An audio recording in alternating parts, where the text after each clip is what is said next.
Bonjour à tous et merci d'être avec nous pour ce tout nouveau numéro des entrepreneurs qui font l'actu. Et nous allons aujourd'hui faire la connaissance de Françoise Thérène. Bonjour Françoise. Bonjour. Merci d'être notre invitée. Vous êtes la fondatrice de la société CX Lab. L'objectif premier de votre entreprise est de remettre le client au centre des préoccupations. Alors avant d'expliquer vos méthodes d'accompagnement, est-ce que vous pouvez nous présenter en quelques mots CX Lab ? Alors CX Lab, un cabinet petit, puisqu'on est une entreprise de 3 salariés, donc toute petite entreprise, qui accompagne des clients de toute catégorie, puisqu'on accompagne des grands groupes, si on peut les citer, comme Decathlon ou le Puy du Fou qui nous ont fait confiance, mais aussi des groupes intermédiaires comme Cegid ou la Française des Jeux, et enfin des toutes petites entreprises ou des tailles ou des PME, comme très récemment une coopérative agricole, donc de toute taille. Alors qu'est-ce qui vous différencie réellement d'un cabinet de conseil habituel? En gros, quelle est votre plus-value aujourd'hui? Alors notre plus-value, elle est de 2 ordres. Un, nous sommes des experts de l'expérience client, puisque nous avons les collaborateurs qui travaillent chez CX Lab ont pratiqué. Donc moi-même, j'ai été directrice de l'expérience client dans un grand groupe anglais. Et puis le deuxième élément très différenciant et très important pour les clients, c'est eux qui nous le disent, c'est notre capacité à transmettre. C'est-à-dire que nous transmettons tout ce que nous savons, ce qui est les difficultés, les réussites, les méthodes, les outils. Et quand on s'en va, les clients savent se débrouiller tout seuls. Alors en préparant cette émission, j'ai cru comprendre que vous êtes une femme passionnée, une entrepreneuse en tout cas qui a eu envie de s'investir dans le milieu du conseil. Qu'est-ce qui vous a finalement dirigé vers ce secteur très particulier ? Alors, comme je vous l'ai dit, je savais faire. Et à un moment donné, quand la discipline est arrivée en France, les entreprises avaient besoin. Donc je me suis dit, bon, allez, c'est le moment ou jamais de te lancer, première chose. Sur le côté sachant. Ensuite, j'ai toujours été passionnée par la transmission. Donc ça, transmettre, parce que je pense qu'on est meilleur quand on est plusieurs et que voilà, on réussit mieux. Et puis 3, un petit côté un peu français, revanchard, puisque venant d'univers anglo-saxon, on était toujours en train de dire qu'il n'y avait que les Américains ou les Anglais qui avaient ce savoir-faire de service client. Ben non, moi je le transmets tous les jours depuis maintenant 9 ans à tous mes clients et j'en suis très fière. Donc le conseil client made in France. Exactement. Très bien. Qu'est-ce que l'expérience client concrètement pour ceux qui ne savent pas ce que ça veut dire ?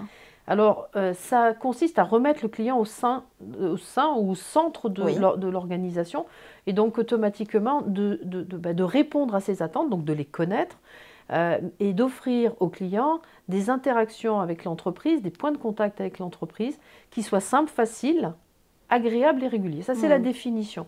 Ça consiste à remettre le client au cœur des préoccupations de chaque collaborateur. Voilà. Et donc, pourquoi faire ? Pour l'engager, pour le fidéliser et faire qu'il nous recommande, donc faire du business. Et à contrario, Françoise, quels sont finalement les freins du déploiement de cette fameuse expérience client ? C'est toujours le travers, c'est l'inverse. C'est-à-dire que là, aujourd'hui, on dit un peu tout et son contraire sur l'expérience client. Donc, il y a plein de définitions. Donc, ça, c'est le premier point. Méconnaissance de ce qu'est réellement l'expérience client, où ça commence, où ça s'arrête. Deuxième élément qui est manquant, c'est un engagement clair et éclairé du directeur général, donc de la direction générale, qui, lui, ne s'engage pas parce qu'on ne lui a pas démontré le lien avec le business. Pourquoi ? Parce qu'on ne sait pas ce que c'est. Et puis 3, que c'est la totalité de l'entreprise qui doit s'engager et non pas des petits bouts. J'imagine concrètement aussi que les attentes clients ont évolué ces 10 dernières années. Tout à fait. Elles ont évolué, donc, puisque et vous et moi, nous avons absolument besoin de simplicité, de facilité. Tout ce qui est complexe, on le rejette. Donc voilà, les clients, ils veulent simple, facile, agréable. Voilà. Ensuite, ils veulent être reconnus, ils veulent être récompensés. Et puis se sentir unique, donc avoir des offres qui sont personnalisées, donc conformes à leurs attentes. Vous voyez qu'on reboucle avec la définition. Tout à fait. Et puis un élément qui est aussi très différenciant, c'est que il y a des clients qui veulent être acteurs et être proches, avoir une vraie relation avec la marque. Alors, il y a un point sur lequel vous vouliez surtout vous exprimer, c'est l'expérience collaborateur versus expérience client.